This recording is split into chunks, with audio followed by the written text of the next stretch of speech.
The tension between Steve Kerr and Jayson Tatum resurfaces, echoing past Olympic controversies. Now, with Jimmy Butler's candid warning to a Warriors star, the dynamics within Golden State are under scrutiny. Is history repeating itself, or is this a new chapter of challenges for the Warriors? Steve Kerr is under immense pressure as Game 3 against the Minnesota Timberwolves stands hours away. Last time around, he used 14 players in the first half. Without Stephen Curry in the mix, the Warriors have yet to find the ideal combination to counter Anthony Edwards and the Wolves. However, some answers did emerge, but they might just put Kerr under the same microscope as was done during the Paris Olympics and Jayson Tatum. During the international tournament, he decided to use Derek White and Drew Holiday over Tatum, thinking they would complement the roster better. Now, after multiple DNPs, Jonathan Kuminga looked to be the Warriors' most prolific attacking threat against the Timberwolves in Game 2. And the Warriors plus-minus crew is sure that the flourishing forward should be a weapon the Warriors use more often. Yeah, you look at Kuminga's best games this season. It's often when, or at least like highest volume scoring games, it's often been with Steph out. When you look back out when they beat Houston without Steph, and he had 33. It's because he is, obviously envisions himself as a 1 or 2 scoring option in a lineup. We've seen he's not necessarily great at the 4th, 5th man. Kuminga had 18 in just 26 minutes against the Timberwolves in Game 2.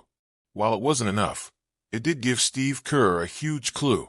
Having his explosiveness against the Timberwolves could be of great use to break down their defensive structure. But not just that. Kuminga himself admitted to confidence being restored after his 8-11 shooting night. In Tatum's case, in his limited opportunities in Paris, the Celtics ace went through a shooting slump. Jonathan Kuminga looks to be flying against the Timberwolves. If offered more minutes, maybe he can take some load off Jimmy Butler.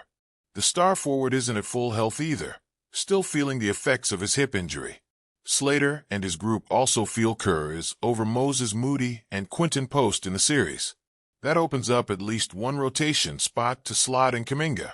And aside from his success, even his teammates believe in his skill set. Jimmy Butler is counting on Kuminga.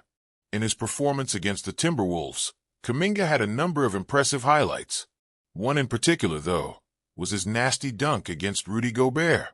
It affirmed to the Dub Nation that he could be the slasher who could challenge the 4-time DPOY. But not even Kuminga was confident in his own abilities. He required a little jolt, and Jimmy Butler did so. This is the dunk on Gobert, I think. That was, like he said, Jimmy told him, go, go, go. You got Gobert on you. 25 feet from the basket, just go. And he still had Gobert on him.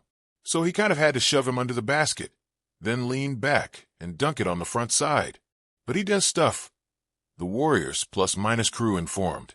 Kuminga joined the movement of excitement when Butler joined the Warriors from the Heat. He felt there was a lot to learn from the veteran forward.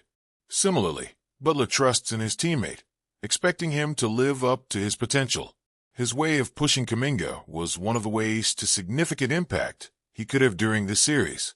With Stephen Curry out, the Warriors need offensive firepower that they can rely on.